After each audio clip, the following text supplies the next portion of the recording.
Hello students, teachers, administrators, the entire community of Port Elise School. My name is Velma Cato, and I'm really honored that you chose my book for Read Across America Day. I'm from Memphis, Tennessee, so I'm a native Memphian. I'm from Orange Mound, which is the largest black community where blacks own their homes. It's the first community established by black people in America. So I'm very proud to be from Memphis, Tennessee, and Orange Mound. I went to Hanley Elementary School, and when I went to the 7th grade, I had hoped that I would go to Melrose, which is a premier high school in Memphis. But at the time I was moving on to the 7th grade, and they handpicked a few black kids to integrate the white schools. So now they didn't send white kids to black schools. They sent just a few of us to white schools. So I went to Fairview Junior High, and for 3 years there were only 2 blacks in my class. It was really rough. The kids called me names. They called me Clorox baby. They asked me if I had a tail that came out at night. The Pink Palace, which is the Memphis Museum, the class was to go to the museum, but the museum was still segregated. They had only 1 day a week that they would allow black kids to come. So the teacher had the class vote on whether or not they would go to the museum without me, or if no one would go to the museum. And believe it or not, the entire class voted not to go to the museum because they didn't think it was fair that I couldn't go with them.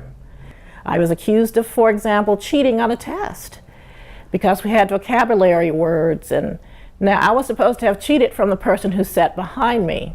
They couldn't believe that I made 100 on this vocabulary test. And it turned out that there was one word that I had spelled wrong. Well, when she passed out the study sheet, the word was spelled wrong on the study sheet. And every student in the class had spelled the word the same way, wrong. So she thought because the person behind me also made 100, and I was the only other person in the room had made 100, that I must have cheated off of that person. So I learned a lot of lessons growing up in Memphis. But at any rate, you get past it, and I was just determined to do my best. I was a really good student. And one thing that helped me get past it is that I really loved reading. So whenever I read, I could go to different places. Books would transport me to places like Paris or New York or Venice or Milan and Rome. So I would travel in the books so I could get away from all the turmoil of the day. So books were always my friend, and I always wanted to write a book. I have to back up a bit because I have to tell you the story about when I was in 8th grade. Dr. Martin Luther King came to Memphis. And at the time, all the students in my class and many of my teachers were very upset that he was in Memphis, meddling in Memphis's business. And so they were not very kind to me either, because of course I was a fan of Dr. Martin Luther King. After seeing the journalists who came to Memphis to report on these stories, and they were very courageous because many citizens in Memphis didn't want them there either to tell that story. It was something that it encouraged me. I wanted to be a journalist, and I knew to be a journalist, once again, you had to read and be interested in the world, and that if you were a journalist, quite possibly, you could travel the world and report on stories. So I majored in broadcast journalism. When I was 27 years old, I became the bureau chief for NBC Network News. So that was 21 crews, and all the anchors and reporters, and I had a $400 million operating budget that I had to manage at 27 years old. I'm from Boston Street, Memphis, Tennessee, a little black girl who had dreams of seeing the world traveling as a journalist.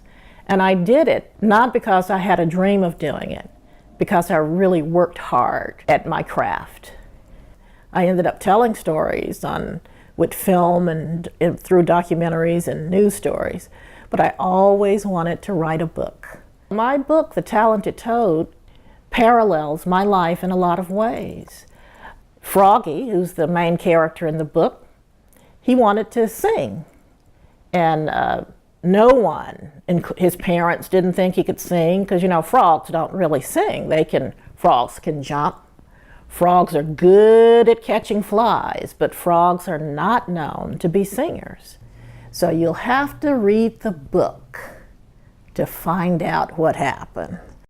Students at Port-a-Leith, I think the thing I'd like you to know and remember is that it's okay to dream and have dreams. But once you have that dream, you have to do the work to make it happen. Because dreams without work is absolutely nothing. And also, to persevere, to just keep at it. You may not be good at it at first, but if you keep at it, you'll become great at it. To teachers and to parents, the hardest job there is, but one of the most fulfilling jobs, I'm sure you'll say. And sometimes I know it's discouraging because you're not always treated as such valuable people, but you are valuable. Just living your life, letting them see how you conduct yourself. You're teaching then, and that's super important. But you have the most important job there is. It's more important than being President of the United States, to be quite honest, because you're there, you're on the front line. You're the one they see day in and day out. And so just be encouraged that you're doing good things. You're making great citizens, and you're imparting all this knowledge.